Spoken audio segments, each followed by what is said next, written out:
Welcome to Numis World, the ultimate destination for every coin collector, history lover, and treasure hunter out there. I am your host, and today we are embarking on a deep dive journey into the heart of American numismatics. If you have ever looked at the loose change in your pocket and wondered if a simple 10-cent piece could change your life, then you are in the right place. Today's episode is a special double feature. We are going to unlock the secrets of two legendary years in the Roosevelt Dime series, 1966 and 1980. On the surface, they look like ordinary coins, but to the trained eye of a Numis World explorer, they represent two of the most fascinating eras in the U.S. mint's history. In the first half of our documentary, we will go back to 1966. This was a time of crisis and change. The silver was gone, and the clad era had just begun. We will show you why the 1966 dime is a silent warrior of the economy and how to spot those rare, full-band strikes that collectors are desperate to find. Then we will fast forward to 1980, a year of revolution. This is the year the Philadelphia Mint finally broke its silence and added the famous P Mint mark to the dime for the first time. We will analyze the 1980 P, the 1980 D, and even the rare 1980 S proofs. Whether it's a mint error, a clipped planchet, or a high-grade gem, we are going to break down every single detail. But before we dive deep into the micro-world of these coins, I have a small request for our growing community. Building this world of knowledge takes a lot of research. So, if you love coins as much as we do, please hit that subscribe button right now. Turn on the notification bell so you never miss a treasure hunt here at Numis World. Your support helps us bring these hidden histories to light. Are you ready to see if you have a fortune hiding in your jar? Let's put these 1966 and 1980 dimes under the microscope and begin our journey. This is Numis World, and the hunt starts right now. To truly understand this 1966 dime in my hand, we have to travel back to a moment of crisis in the United States Treasury. For nearly 2 centuries, American silver coins were actually made of silver. If you held a dime from 1964, you held 90% pure precious metal. But by the mid-1960s, something shifted. The post-war economic boom led to a massive industrial demand for silver. It was needed for photography, electronics, and silverware. Simultaneously, the price of silver began to rise on the global market. By 1963, a dangerous realization hit the U.S. government. The silver inside a dime was becoming worth more than 10 cents. This led to hoarding. People weren't spending their dimes. They were keeping them in jars under their beds, waiting for the price of silver to skyrocket so they could melt them down for profit. The Great Coin Shortage began. Vending machines were empty, and businesses couldn't give change. President Lyndon B. Johnson had to act. On July 23, 1965, he signed the Coinage Act of 1965. This law was a funeral for silver currency. LBJ famously stated that the new coins would look and feel the same, but they would be made of clad, a copper core sandwiched between layers of copper nickel.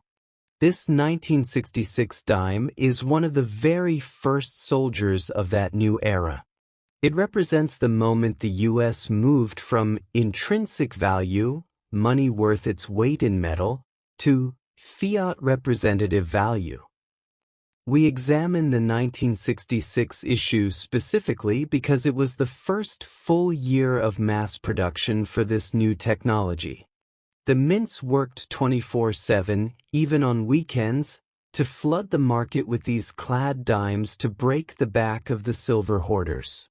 When you touch this coin, you are touching the death of silver money in America. Turn your 1966 dime over. Look near the date. Look on the back. You will find nothing.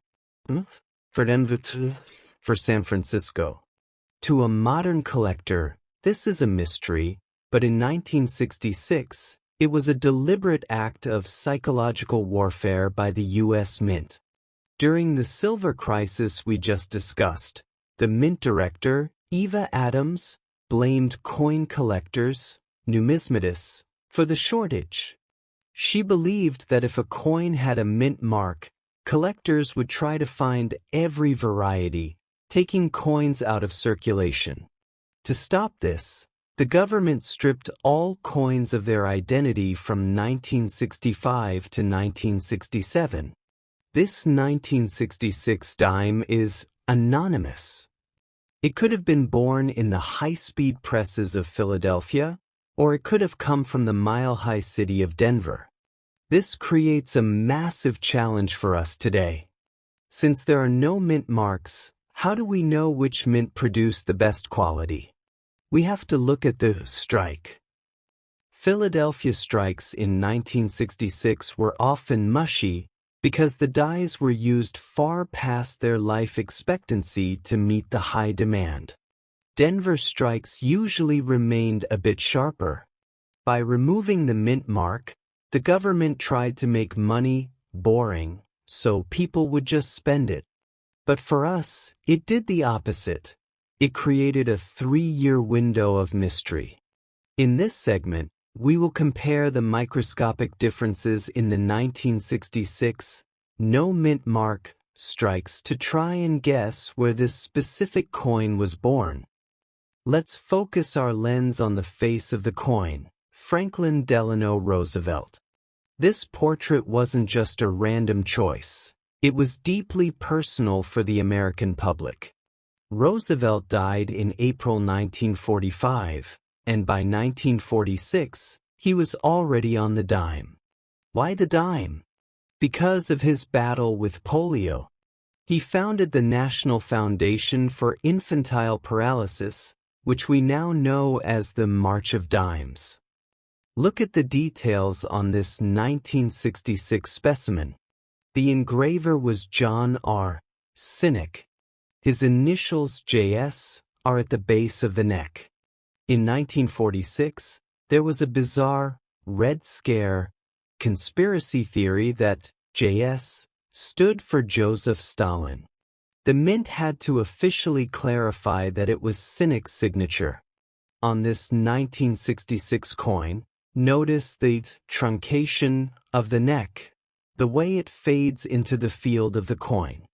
Look at the ear. On high-grade 1966 dimes, the inner ear detail is a key indicator of state of preservation. We also need to discuss the field, the flat part of the coin. Because 1.3 billion of these were made in 1966, the dies, the stamps that hit the metal, would get tired. They would develop flow lines, microscopic ripples that look like a starburst. If your 1966 dime has these lines, it means it was struck by a very old, hard-working die. We are going to spend the next several minutes looking at the hair strands of Roosevelt. In a perfect strike, you can count the individual lines in his hair above the ear. If they are blurred together, it's a late die state. This is the level of detail that separates a 10-cent coin from a $500 collector's item. Let's perform a scientific autopsy on this 1966 dime. To the naked eye, it looks like silver, but it is a masterpiece of metallurgical engineering. This coin is a sandwich. The core is 100% pure copper, which you can often see as a brown line along the edge of the coin. That copper core is bonded to outer layers made of 75% copper and 25% nickel. In 1966, the U.S. Mint had to ensure these new coins worked in millions of vending machines designed for silver. Silver has a specific electrical conductivity and weight. If the 1966 dime was too light or didn't conduct electricity the same way, the vending machines would reject it, causing a national economic collapse. Engineers spent months perfecting the explosive bonding process to fuse these metals together. When you look at the edge of your 1966 dime, you are looking at the clad layer. If that brown line is missing, you might have a rare, sliver planchet error from 1964 that accidentally got struck with a 1966 die, a coin worth thousands of dollars. We will now spend time looking at the microscopic lamination where these metals meet. Why is there no D or P on this coin? It's not a mistake, it's a mystery by design. In 1966, the director of the Mint, Eva Adams, was at war with coin collectors. She believed that by removing mint marks, she could kill the hobby of coin collecting and force people to use coins for buying bread instead of hiding them in albums. For the 1966 issue, Philadelphia, Denver, and San Francisco all produced dimes, but they were all ordered to remain silent. They used no marks. This created a blind market. Today, experts try to distinguish them by the strike quality. Philadelphia coins often show die deterioration, ghost-like shadows around the letters, because they push their equipment to the limit. Denver strikes are usually cleaner. We are going to analyze the L in Liberty on this 1966 dime. In many Philadelphia strikes, the L starts to merge with the rim. If your coin has a sharp, separated L, it tells a story of a fresh die and a careful minting process, even in a year of massive overproduction.